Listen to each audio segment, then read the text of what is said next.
Pinasinayaan din ngayong araw ang pagbubukas ng Energy Sector Emergency Operations Center at Mobile Energy System sa tanggapan ng Department of Energy sa Taguig City.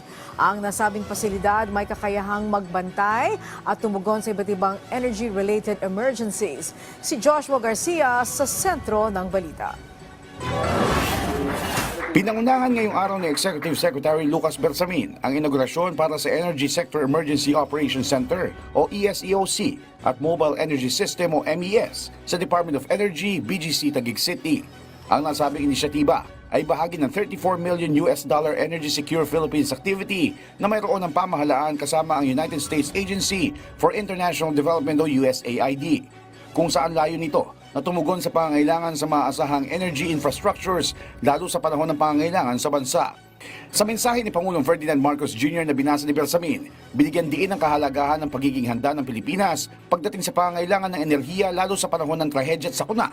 Ano pat dapat na gamitin ng mga makabagong teknolohiya para sa mga katulad ng infrastruktura. These remarkable undertakings of innovation demonstrate how we capitalize on technological advancements and how we can provide proactive solutions to the energy challenges that beset our country.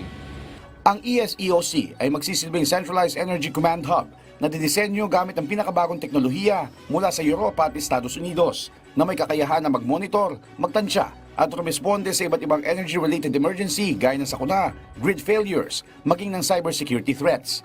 With this Energy Sector Emergency Operations Center, mas mapapabilis yung collation kasi it will give an opportunity doon sa mga nagmamanage sa field to report directly to us. And then mas madali yung collation.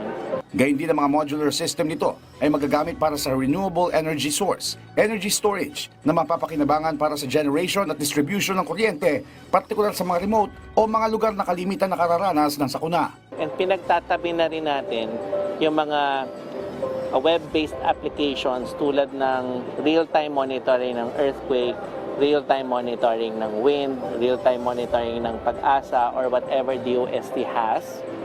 Tapos na pagtatabi namin sa mga panel, na-analyze at mas nagbibigay ng science-based instructions. Ang bawat unit ay may 50 kWh storage na kaya mag-supply ng kuryente sa 2 TV sets, 2 aircon, 10 bumbilya, 2 desktop computers, 2 laptop, 5 cellphone charger, 5 electric fan, at isang modem na aabot sa 12 oras.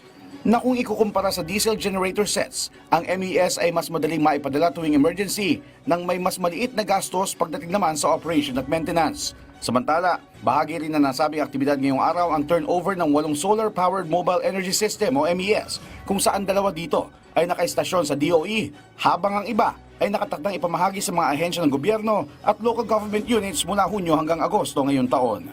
Joshua Garcia, para sa Pambansang TV, sa Bagong Pilipinas.